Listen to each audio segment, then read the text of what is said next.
Okay. Today is Thursday, November 30th, and we are reading John Boyne's All the Broken Places. And let me tell you a little bit about John Boyne, and we'll discuss around it, and then we can discuss the book. So, la. Vanessa, Yes. if I didn't know who wrote it, I would have thought a woman wrote it, not a man. Yeah. Interesting. Mhm. We're gonna talk about that. Here he is, John Boyne. He's written other books. The Boy in the Striped Pajamas, which I'm going to talk about. The Heart's Invisible Furies. Raina Foreman's not here. She made me read that, but it's her favorite book, and it is a very beautiful book. And let me tell you a little bit about John. He's an Irish novelist, and he's the author of 14 novels for adults, 6 novels for younger readers, and 2 novellas. And his 2006 novel, The Boy in the Striped Pajamas, was also adapted into a 2008 film of the same name. He was born in Dublin, where he still lives. His first short story was published by the Sunday Tribune in 1993 and shortlisted for an award. Now, here's interesting that you said you think it was a feminine voice. He's gay.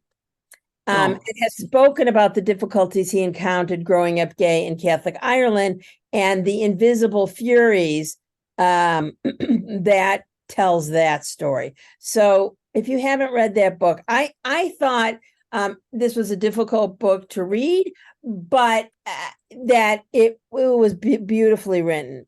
Now, The Boy in the Striped Pajamas, I know that some of my yes. The Boy in the Striped Pajamas, some of my colleagues have been very critical and vocal about. And after reading some of the reviews, so it's All the Broken Places, and its adult sequel to Boy in the Striped Pajamas. And I put it in the invite. And one of the things they criticize about Boy in the Striped Pajamas is that you are more sympathetic to Bruno, who's this commandant's son, than Shmuel, who's going to die in the Holocaust. And I mean, he doesn't make any pretense that it's fiction because it's fiction. I just thought this book was so beautifully written, and it's taken me, and I thought it was a great title. But until I pulled up the materials, Boyne's title comes from Ernest Hemingway's World War I novel, A Farewell to Arms. I love that book, where the narrator states, "The world breaks everyone, and afterward many are strong at the broken places." That's on page 264. Apply this quotation to the characters in Boyne's story. How are they broken? How do their broken places make them stronger? And if you want to start with some general comments about Gretel, why didn't she change her first name? Yeah. Like, she changed her last name, but Gretel is the most Nazi name. I'm sorry. And anyway. Yeah, I thought it was a really good book, and there were a lot of surprising twists in it, which I always like. But the scenes where they beat her and her mother and cut off their hair were just super hard to read and hard to get out of your mind. And they do show that on other movies, that was a common thing, and they called them Bush. And I thought, it's very hard to watch in 2023 because of what's happening in Israel and what they did to those Israeli women. And there was not an outcry from the women community. So, yeah. I thought it was very interesting towards the end where we find out that Heidi is her daughter. Yes. Boy, was that And a that's surprise. It Wow. was a surprise. And I thought about it, but then I thought, Heidi's too old, but of course she was young when she got pregnant, and yeah. That was an interesting surprise. Yeah. Very interesting. And that's why she wanted to live in that building. Yeah. Yeah, Mhm. that's Yeah. what I think. Oh, absolutely. Absolutely. Um,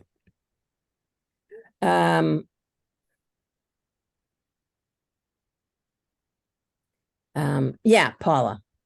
I know some of the criticism of this book was that some critics felt that Greta was portrayed as a victim herself and was not as sympathetic to the Jewish people as they would have liked to have seen. But as you said, this is his work of fiction, Exactly. and she did suffer. Yeah. Oh, and she was a sympathetic character, and because she had her own coming to Jesus moment herself of how was she going to end Right. her life, how is she going to resolve her guilt. Right. When she I know we're skipping all over, but I can't help myself because some of those twists and turns, like when she Yeah. kidnapped Hugo, like I don't know, that you knew she wasn't going to do that. But all right, Sandra, then Andy. I was very disturbed reading this book. You saw me at an ONEG and you said that, and I was like, uh-oh.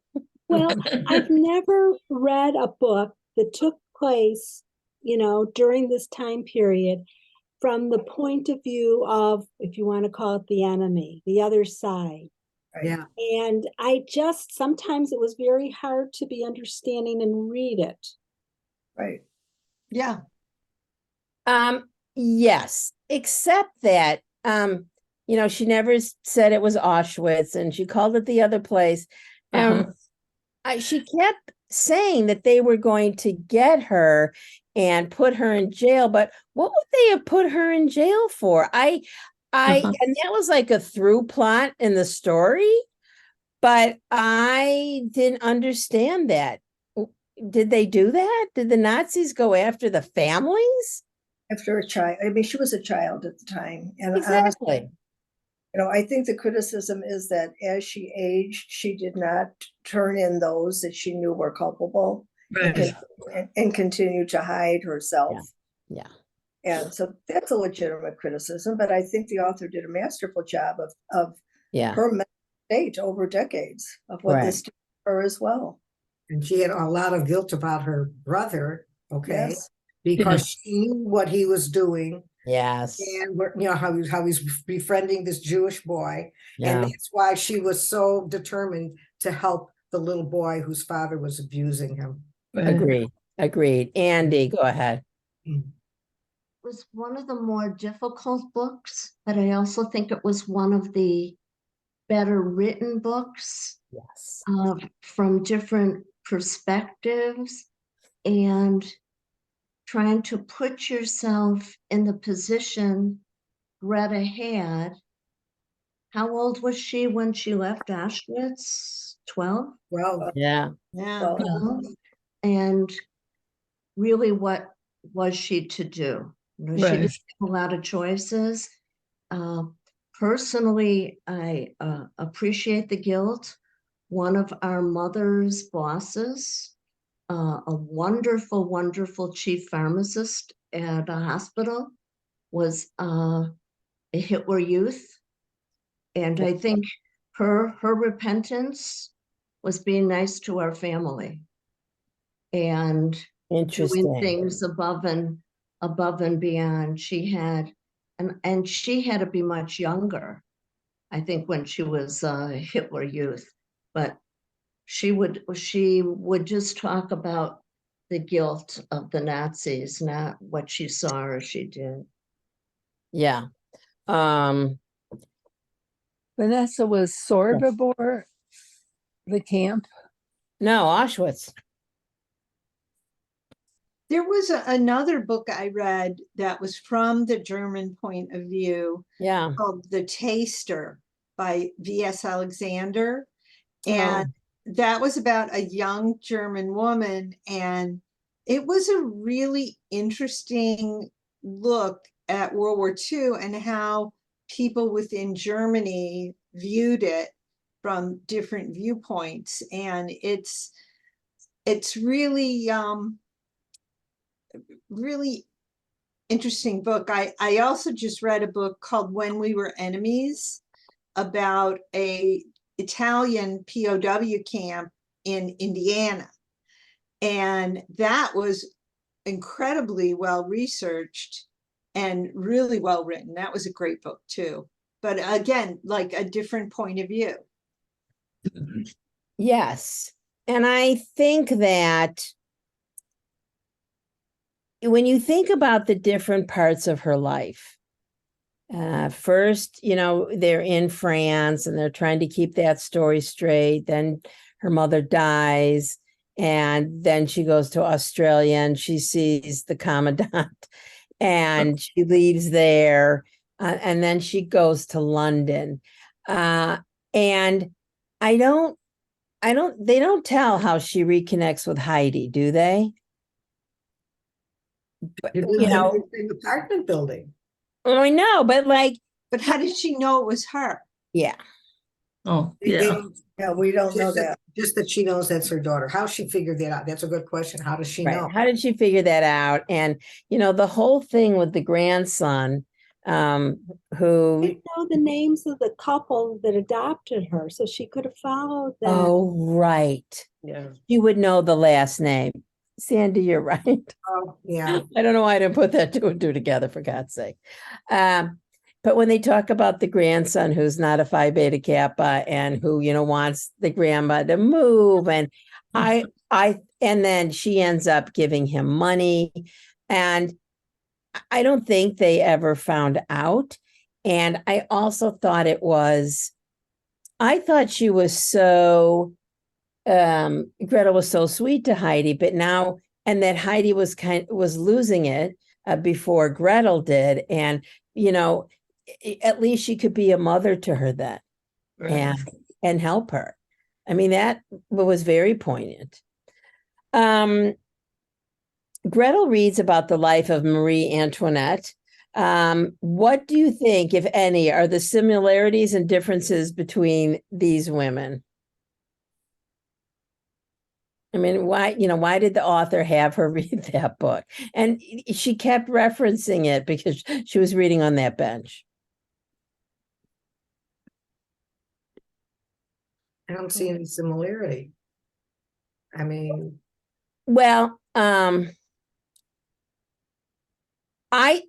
I think that Marie Antoinette, right, Off with her head. off of their head. I think she realized the dysfunction in the That's- French monarchy and how cruel they were, and that she was eating cake and the rest of them were eating scraps of food. And I guess here is the ultimate question.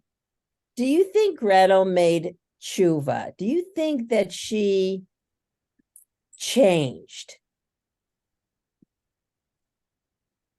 what do you, And she was kind of like the thief who maybe isn't sorry he stole, but is very, very sorry he got caught. Oh, interesting. Interesting. Yeah. But she I still think wanted to make restitution, still wanted to do some good. and took- Right. And Not took the to- hit. Not for the victims, not for the Jewish victims in general. No. Right. But for herself, it was But for very herself. self-centered. Correct. But I do think when she became enamored or fond of her future daughter-in-law, Yes. The surgeon. Yes. I Yeah. think that was a real change for her because she, Yes. at first, she wasn't going to accept her and be kind to her. And then she realized this was a special woman who cared about her. And I think they had a bond, a special bond. So I saw a change there. Yeah. I saw a change in her as far as her maternal instinct, Mhm. because she didn't think she could be a mother. And yet her first impulse was to protect this child that she saw was being abused, and her own daughter that was there, Yeah. So in that aspect, I think she had some change. What do you think about her killing Alex Darcy Witt? I mean, he was a creep. And Off with their I head. don't like Maria. Yeah. Yeah. That really surprised me. It was Yes. surprising. It was very surprising because it's not a very, the vast majority of people who kill others are not women. No, But, she was old enough that it was a kind of an interesting choice that, yeah, I know I'll go away, but these other people will be safe and no one will have to put up with him. yeah, Because even if he had left that wife and the child, there would have been another woman that he would have abused down the road. right, Yeah. no, absolutely. I totally completely agree. I think because she was like, what, 91 years old? She Yeah. figured, why not? Why not save these two people, especially the little boy? And so she went to jail and she seemed very comfortable For there. how long? Right. Right. She called it a retirement home. Right. Yeah. Yeah, so How did he find out about her? Did I miss something? How did Well, he he learn? said he researched her. Oh, I okay. mean, I think his like production staff or his. Yes. Right, he put his researchers on it yeah, piece and, by piece, this one found something, that one found something, and he put it all together. yeah. Mhm. Now, I don't think he put two and two together about Heidi. And I think that, obviously he was absolutely a creepy man. But the other thing is when she killed him and then just put him in the bedroom for 3 days, that yeah, was also creepy. Mhm. And Well- it shows some type of fortitude. Although I wonder if do you think there was any illusion, that her dad had been a cruel Nazi and that she could be a cruel person? Well, in that, what you sent us about the other book he wrote, at the very end of that piece that you wrote, when the father realized what happened to his son, he broke down and cried and allowed himself to be arrested because he felt such guilt for what happened with his son. And of course, she felt immense guilt, which her parents never knew. Right. I So, think yeah. she distanced herself. That was from her father. Oh, I agree. Yeah. Yeah. But I think back and I wonder, what does a 12-year-old child know, understand, be able to put together? Surely when she was observing his relationships with these other Nazis who were high up in the organization, and I mean, they were at their house, but I wonder, how much was she really responsible for? And was she guilty just by, you mentioned this before, did they go for the families? Was she guilty by association? How did she come to terms with all that? I don't think she saw herself, although she, at one point, I think she also blamed her mother. You knew what was going on. You did Right. nothing. And the mother denied that and said, no, I didn't. Right. We just had parties at the house. So I don't know. I think back and wonder yeah, about I a mean, I think 12-year-old it's kid. much more feasible for a 12-year-old to not understand Right. than for a wife and a mother to not Mhm. understand an adult. I think back to what my level of understanding and comprehension was when I was 12. And yeah, it's so much just right over your Right. head. And in a way, I've always thought it was almost sad that we have our kids bar and bat mitzvah at 13 when they really can't understand the gravity of it. And as an adult, when you understand more, you don't do it, Right. or some of us are adult b'nai mitzvah, but It's interesting. I had a group from Carmel High School today, and I have always said that at 13, we give kids this individual, it's a ritual when they just want to be part of the crowd. And then at 16, when they want to be an individual, we give them confirmation, which you're just a big group. And, I would love to flip that. And I agree with you. But Auschwitz was this giant, giant complex. The smell of the burning bodies was overwhelming. And she mentioned the ashes like snow. Right. So I do think that, it's just hard to imagine that they didn't think anything was going on. And of course, But I'm What? sorry. But she actually went to the camp. He Yes. took her there. So she saw something, yes, so she Yes. wasn't totally Right. innocent. I mean, she must have thought something was really off. And I think she went to the shed where there were all these clothes, and she did see the little boy who her brother was playing with. So Yeah.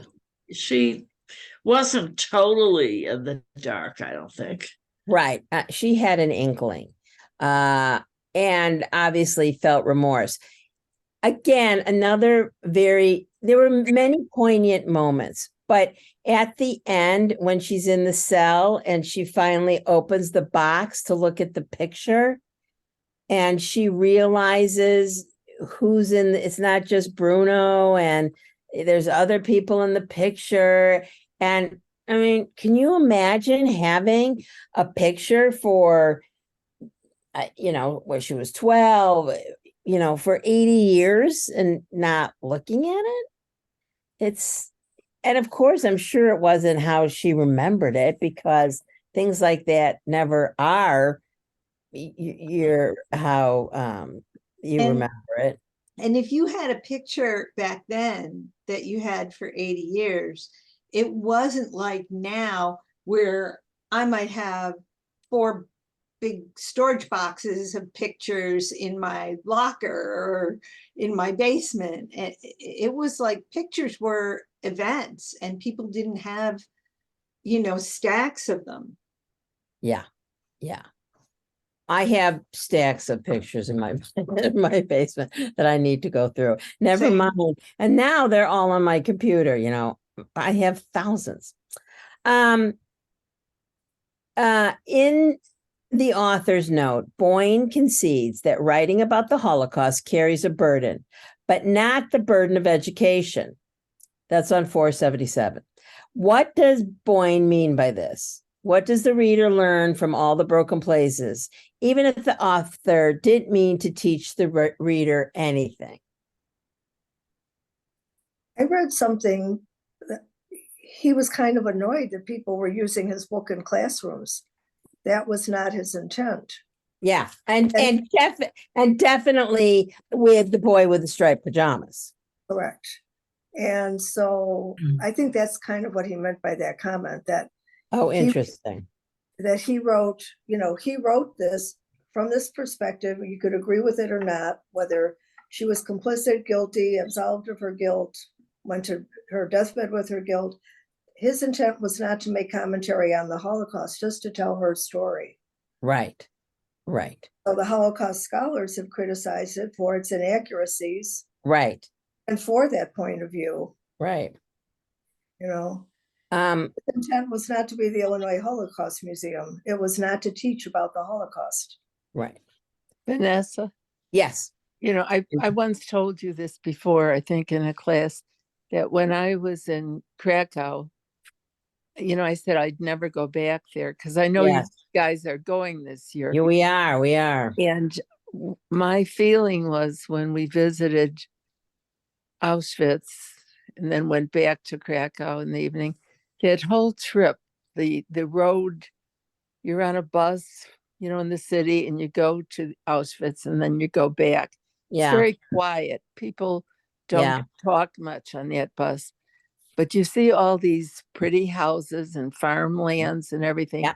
And you say, they didn't know.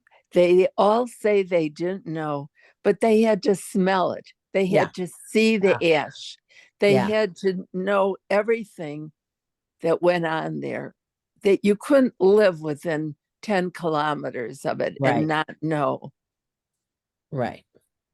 And I remember having a bitter argument with a friend in college who studied in Germany.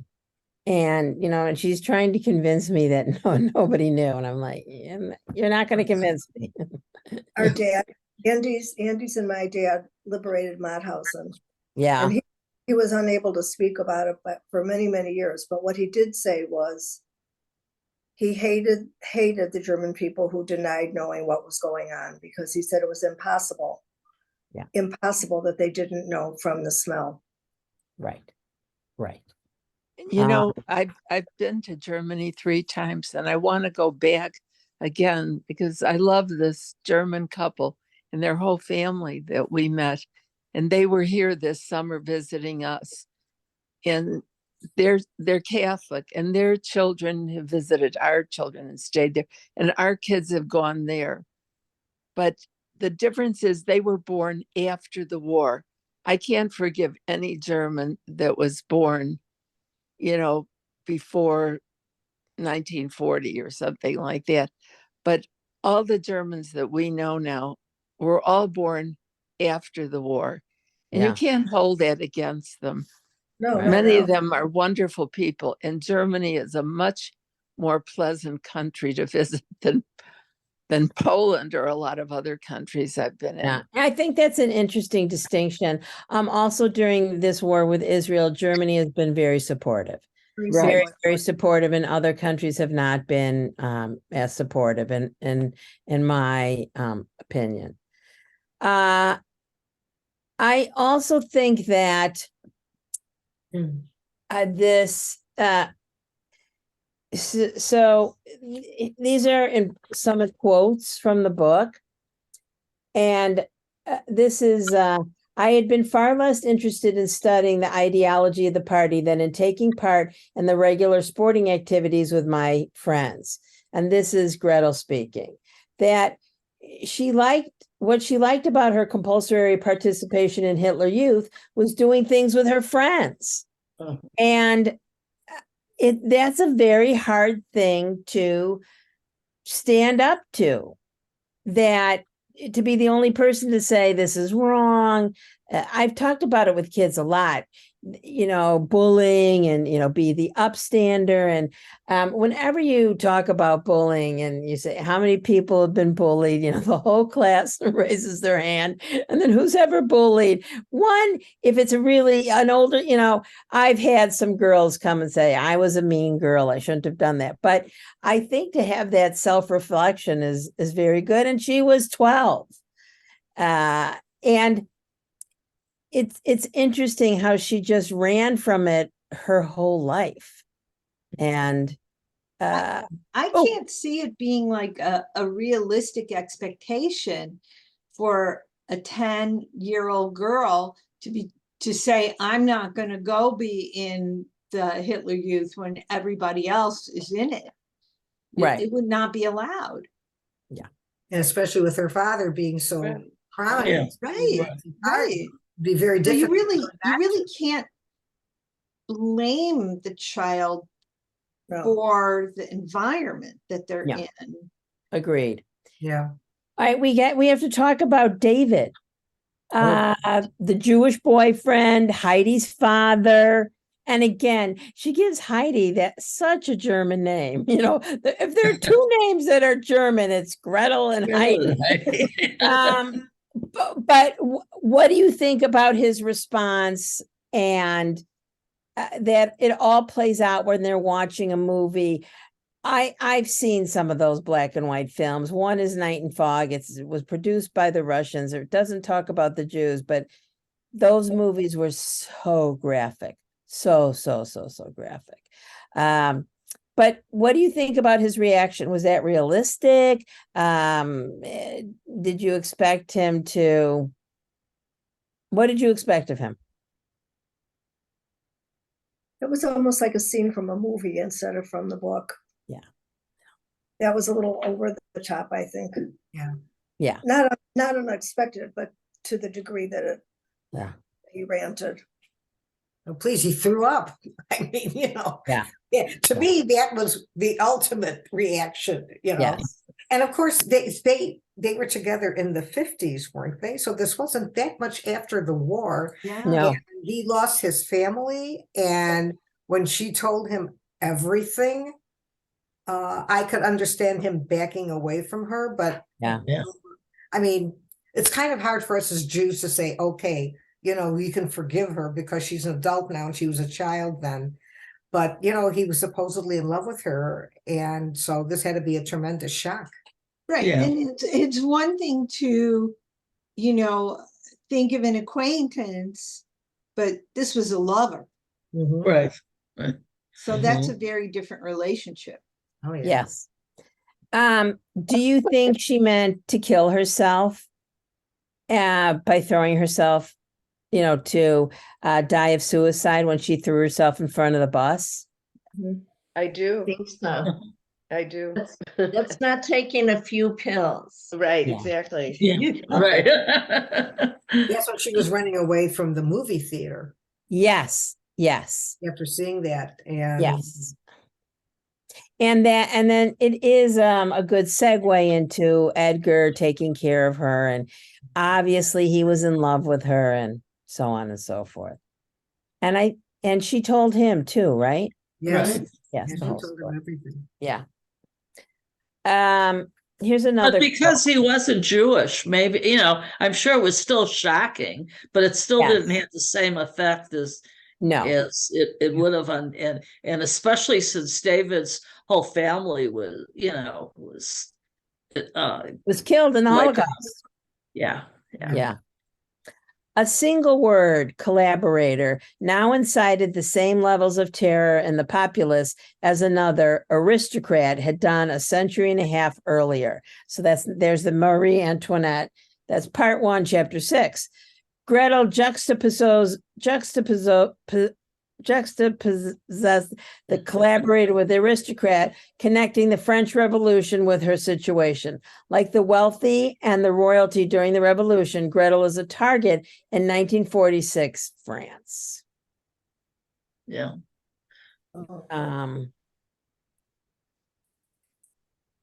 The whole word. Here's my thing to you. She was 12. What did she know? Can a 12-year-old be a collaborator? No. I don't think so. I mean, maybe a 12-year-old boy if he's out there shooting people. But But she for- was so aware of the horrendous things that had been done. And there, you talk about comparing her to her mother. Her mother I'm sorry, I'm on late, and you may have already discussed this. But We have not. It's good to see you, Roberta, and it's good to see you, Joan. Her mother kept saying, we're not responsible at all. You did nothing. I did nothing. And even in the beginning of the book, she would not accept that from her mother. And the scene when they are confronted by the the resistance and their heads are, their hair is, Yeah, yes. I mean, that was such a graphic scene, but I didn't, the mother never recovered from it, but she was able to understand why people would behave that way. And I think 12-year-old kids can do that. I don't know.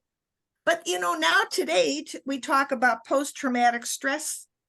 And in those days, I don't even, they didn't have that term.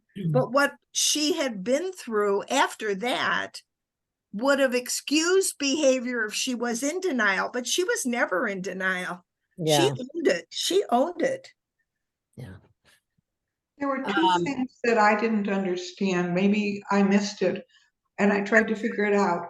I thought everything was in there for a purpose. One was the book Treasure Island. Why was that chosen? And maybe you all know. And the other one, why did he make her roommate in Australia gay? I didn't put it to either of those together with the theme of the whole book. please feel free to jump in. Why that roommate was gay, I have no idea. Although that means they were both kind of outcasts. And I don't know, Joan, were you on at the beginning? He's Yes. gay. Maybe he Yeah, just I know wants- I know he's Yeah. gay, but right.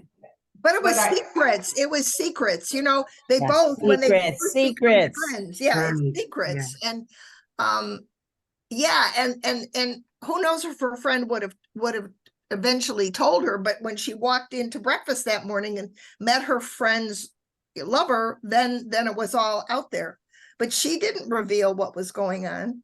I No. think there's another message there. I think that maybe the roommate was gay because she accepted her. Mhm. And I think the message there was that's the type of person she was, I feel. Yeah. That she wouldn't reject somebody just because of their orientation or their religion or their beliefs. So I thought maybe that's why. Although, again, at the time period, Yeah. two gay women living together was, unheard of. The Treasure Island thing, Joan, I could have sworn that Bruno, her brother, was reading it too. Yeah, I think he was. Yes. So Yeah. he's just, showing, and somebody said that, Marilyn, that, she felt so guilty about Bruno that she had but why did they choose Treasure Island as Oh. opposed to some other book? That's what I was trying to figure Oh. out. There were lots of books that could be chosen. right. I don't tried to remember see the if there was a story of theme Treasure in it or Island. what. Does anybody in the group remember the story of Treasure Island to see? Let's quickly look. Kind of like a pirate story. They go Yeah. to Yeah, an I know. island with buried treasure, and there's Secrets? Long John Silver. Right. The story grew out of a map that led to imaginary treasure devised during a holiday in Scotland by Stevenson and his nephew. The tale was told by an adventurous boy, Jim Hawkins, who gets hold of a treasure map, sets off with an adult crew in search of the buried treasure. I don't know why she Maybe picked at random, maybe just at random. I don't right. know. And but the other thing is that she picked a book that was as popular in 1942 as it was in when was that? Later, that was still popular, a classic that was still Classic. popular.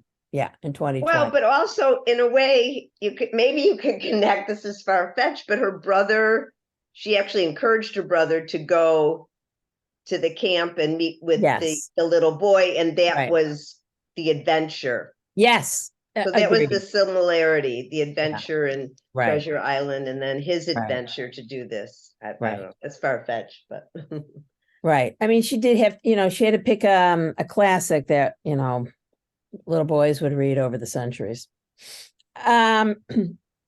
Discuss all the broken places as a comment on the Me Too movement. How does Alex's behavior reflect the behavior of men in the entertainment industry? How does the focus on the entertainment industry support claims that the Me Too movement is mostly concerned? Oh, no. All right, well, I'll find the rest of it. How does it connect to the Me Too movement? Well, he was an abuser of women. Yeah. Right. Well, his son, but obviously Gretel didn't think that if he killed his wife, if she died because of whatever he was doing to her, that he would go and find another woman and do the same thing to her. He just Right. repeated his actions over and over again. Right. So I've been doing a lot of reading.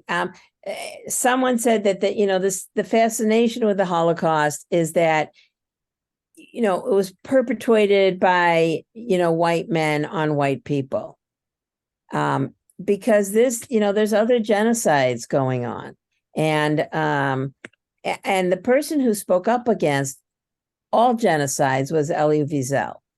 Rwanda, he took Right. out a full-page ad in the New York Times, and he said, when we said never again, we meant everyone, and people stood by as we were killed. We can't stand by. And I think it's you know, I keep thinking about what's happening today, and it's you know, we can't, we, all of us are suffering from, you know, if you've listened to enough of what has come out about what they did to the women, it's something we can never forget. But if you look at all the stuff that's going on and has been for years in other Muslim countries, they've been doing it to their own, women. And, you know, they use rape as it's a way of it's Power. just it's power. Power. Yeah. It has It's power. nothing to do with sex, nothing to No. do with sex. And when No. I read that portion where Emil invites her out for the evening and then, you know, takes her up to his room, yeah, and he really is hurting her. yeah, I thought of everything that I've been listening to on television, everything that I've been hearing, yeah, you know, how men try to get even with women. yeah. It the it's very hard to listen to what's happening, and I think as more and more hostages return, we're going to hear more and more stories. On Sunday, December 17th, I had been put in touch with a woman whose daughter died on October 7th. Her boys, her grandsons, and her son-in-law are okay, and they thought that their daughter was taken hostage into Gaza, but they had booby trapped her body with hand grenades in their house, and it took 3 days to find her. Oh my God. It's just and the mom, who's Canadian and speaks, you know, perfect English, wants people to remember her daughter, Adi. And, you know, you can't blame her. You know, she wants to be able to tell the story. And I know that I feel like, you know, when we've listened to Holocaust survivors, now we have these people who are firsthand witnesses to what happened, that we just have to listen and you know, listen to that story. Yesterday, I read about, I think her name is Lipschitz. She was one of the first people that was let out, one of the Yeah. first hostages. And she said that the head of the Hamas group in that area came into their room and he said to them, I'm a Muslim, and according to Islam, you know, we would never hurt you.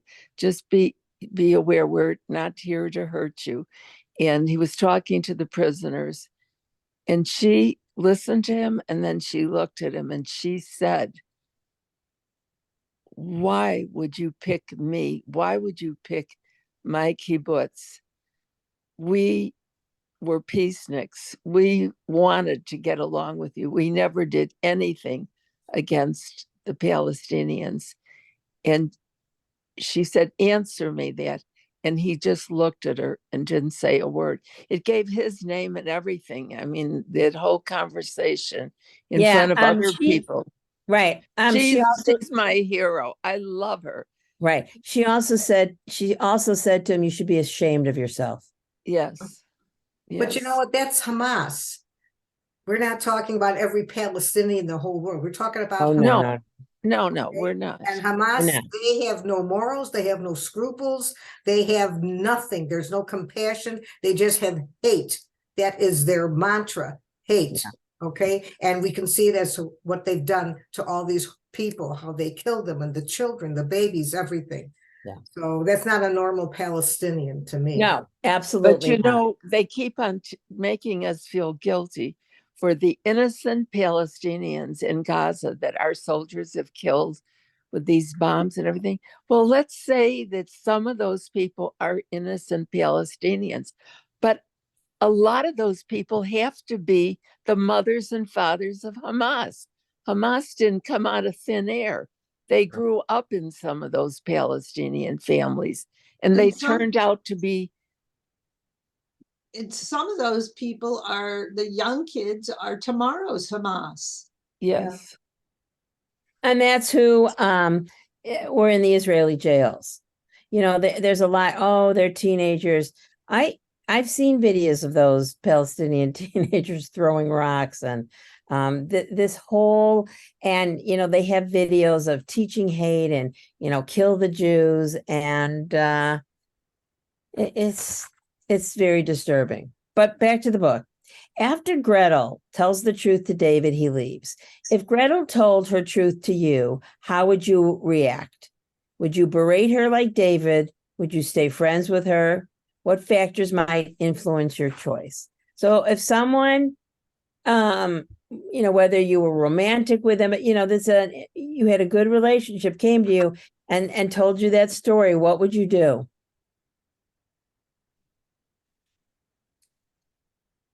I don't think I could be critical of a 91-year-old woman who, you know, was a child and had a child's voice. Yeah. You know, her at the time. But what if she told you I when would she was younger? I would ask why at some point in your life you never thought you should, you know, at least contact or be able to have other people contacted who were responsible. Yeah. Leanne. Yeah, I don't know. I know that I don't think I could immediately reject that person. I think I would have to listen to not just the story, but the way it's being told, and what the message is underlying there. But that's a hypothetical that I have not been faced with. I'm just really not sure, but I just don't feel it would be an immediate rejection. I understand what David did.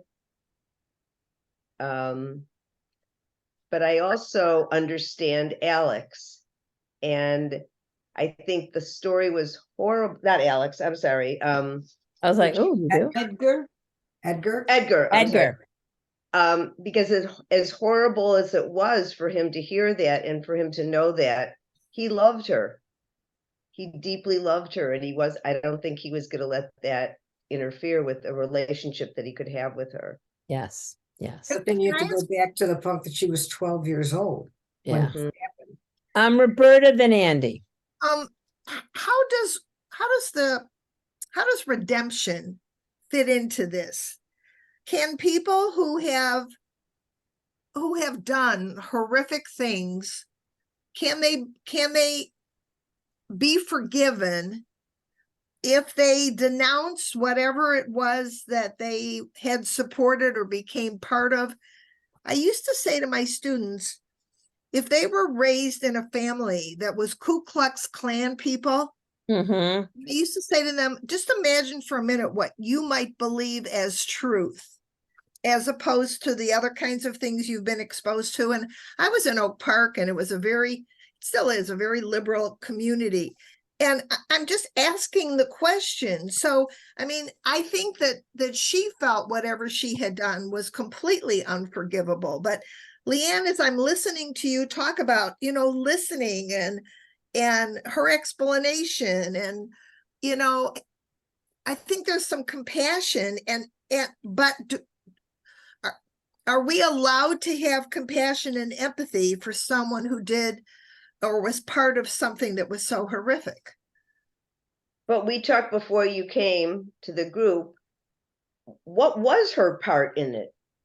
How much did she realize? How much? I mean, to me, when she was younger, and I think everyone said, yeah, couldn't she smell it? She saw ashes.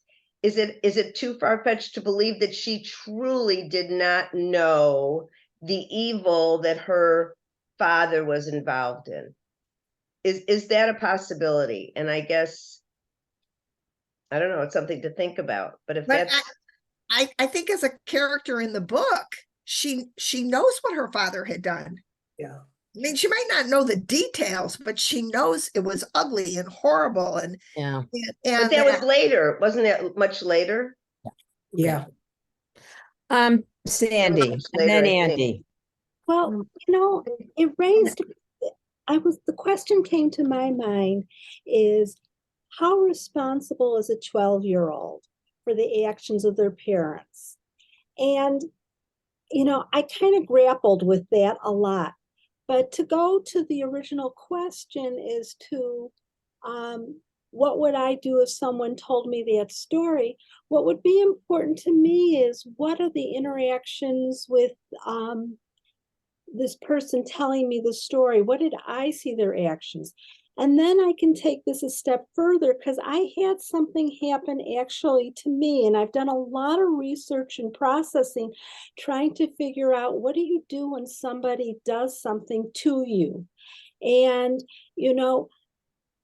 what I found, you would think there should be an apology, but an apology should include acknowledging what someone did was wrong. It should also include what they're going to do, what action they're going to do so it won't happen again. And so this whole idea that when somebody does something to you, it's a burden to have to forgive them. I mean, I didn't ask for something to be done to me. It happened. And so what I've worked on is seeing that I just accept them. It's not that I don't forgive them, but I accept them for the way they are. But once again, I go back to this woman and what were her actions and what could you expect of a 12-year-old? Andy. You would ask Vanessa, could we be friends with a person after they had told you something horrific like this? And I think a lot depends on what happened in your relationship before then. If you've built a relationship of give and take, of mostly good, somebody doing kind things, you knowing them to believe that they are a good person. But if it's some distant person in your Hadassah group or on the pickleball court, or you don't have an established goodness in the bank, I think my reaction would be, okay, I'm not sure I want to pursue a friendship. If the friendship is there, I could probably build and work around it, particularly if it's something that happened when somebody was 12. Right. Or if they committed some other crime under the influence that was due to circumstances that they couldn't control or a bad upbringing. Yeah. I think I could very much accept it, but I think it's where in your life is this friendship? I also think, going back to what Sandy said and Roberta, there's a difference between redemption, because redemption for me is like, you've been redeemed, everything is okay, and forgiveness or acceptance. And the Jewish word is tshuva, is that, do we think that Gretel has changed? Would she do things differently? Of course, then the icing on the cake is she kills Alex. So it gets very complicated at the end, because I don't know that that's I don't know if that shows that she changed or has tshuva.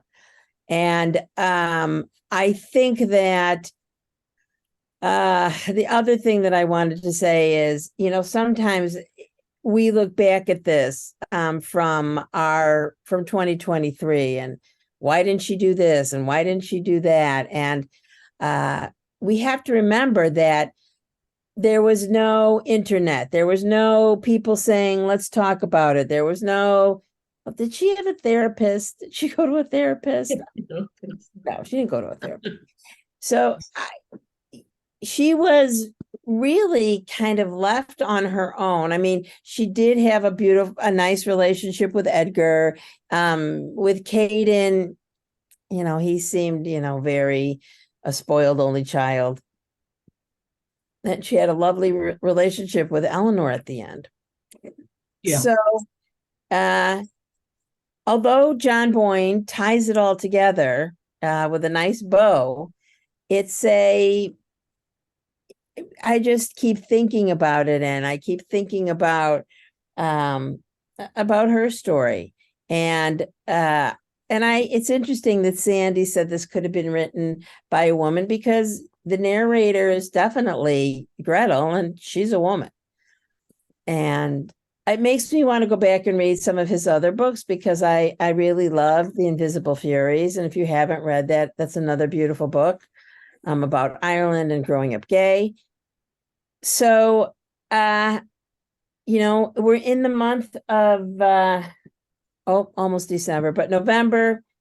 It's been Kristallnacht is happened in November, the night of the shattered glass. And as we're thinking about Israel, and it was 50 years, October 7th is the English date for the Yom Kippur War, was 50 years ago. So this story, we're going to keep telling these stories. And that one woman who was released as a hostage, who was also a Holocaust survivor, it's almost, I think, at a point for me, it's so hard to take in. And I've had to turn the news off. As somebody who is really conditioned to, it's Israel, I got to watch that. But it was nonstop, 24/7. And I know that, again, in 2023, we have these news channels that have to fill the time. Vanessa, Yeah. Vanessa, my grandson is inside Gaza in the IDF. I have not slept properly for the 7 weeks. He was sent in to guard at the gate of Gaza because they were looking for any loose cannons who might still be running around on the 8th of October. Later, he was Is he in the army, or was he called up for Miluim? He's in Miluim, the reserves. But he is inside Gaza, I know for sure, because I know what dates he's inside and when he's let go, and they let him out for 48 hours because his cell phone has to be given up. They don't want them to ping. And then he warns us, you will not hear from me until you hear from me. Don't try looking for me because I'm on a mission. That's all he says. Yeah. And I've been watching this day and night. I get up at 2 a.m. and put the news on. Yeah, because we will never forget this. We will never forget this time. And when I lived in Israel in the 70s and 80s, in our village, the people were from, I believe, 39 different countries in our village. There were 68 families. Some of the men were Sephardim, some of them were, the wife maybe was Ashkenazi. They were from all over. And every house had a story. I lived there 10 years on the farm, and every house, some were from South Africa, some were from Australia, some were from Poland, some were Holocaust survivors. The man across from us, I kept on hearing the stories of how cruel he was to his 2 sons because he had been a capo in one of the concentration camps. Yeah. And that's how he acted out at the end of the war when he we came had a short story about that, where it's post-stress. It's all well, the reason I'm telling you about that is because now, with what's happened now, there will be books written, there will be stories, there will be movies, everything. And the worst of it was filmed by Hamas. They filmed it. So we have all the evidence. Yeah. It's pretty, it's hard to look at. Yeah, it's very hard. And, like Sandy, like you're saying, there will be books and there will be movies. I still really don't want to watch any movies or read any books about 9/11. I don't need to relive that. I don't need to have that brought up again for me. The only one I've seen that was even somewhat digestible was Come From Away, because Yeah. it was a totally different aspect of the story. Yeah. Yeah. So our next book also Holocaust adjacent, as I like to say. But the interesting thing is, let me just show you the book, and I'll send this out in an email tomorrow. It's Night Angels by Wayna Durandal, and she is coming to speak. We're meeting on December 21st, but she's coming December 10th, I think. And I'll put it all in the thing. So, and it's a moving novel, but I think it's based on her story of going to Shanghai and what happens there. Based on a remarkable true story, Night Angels explores the risks brave souls took and the love and friendship they built and lost while fighting against incalculable evil. I think it'll be really interesting to hear her story, and we'll be able to talk to her.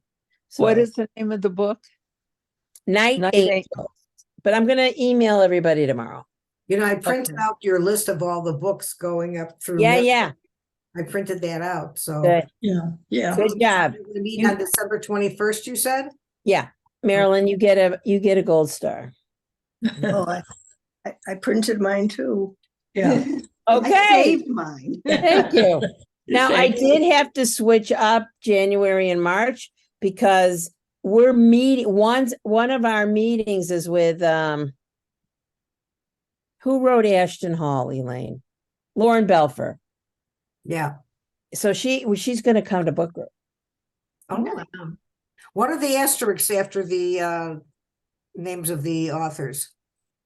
What's that? I don't know. You Does have that mean that the author's It didn't coming? seem to go anywhere, but that's okay. What are you looking at? I'm looking at the list that you sent out, and after the author's name for Night Angels, you have an asterisk. Oh, that I don't know. So- She's coming. Maybe because she's coming. Maybe she's Yeah, coming. that's to what I was Zoom. thinking. That Yeah, maybe. But she's- I'm gonna send you the corrected list tomorrow and with all the dates and but as long as I have you this week, this is really all Holocaust, but Danny Green, Alan Green's son, is coming to talk to us. Lox and Bagels at 9:30, and he worked with Ken Burns on his Holocaust documentary. I Oh, saw that in the email. Yeah. Yeah, so you should come, and he's really interesting. And what about dinner Shabbat tomorrow night from my? Oh, right. And right, of course. I'm bringing my sister. I said I'll treat you. Did you sign us up? Vanessa, did you sign us up? Yeah, This is I signed you up. Good. All right. bye-bye. Good Thank to see you. everyone. Thank you. I hope Great I see you in person. Thank you very much. Excellent choice. Bye. Thank Bye. you. Thank you. Bye-bye.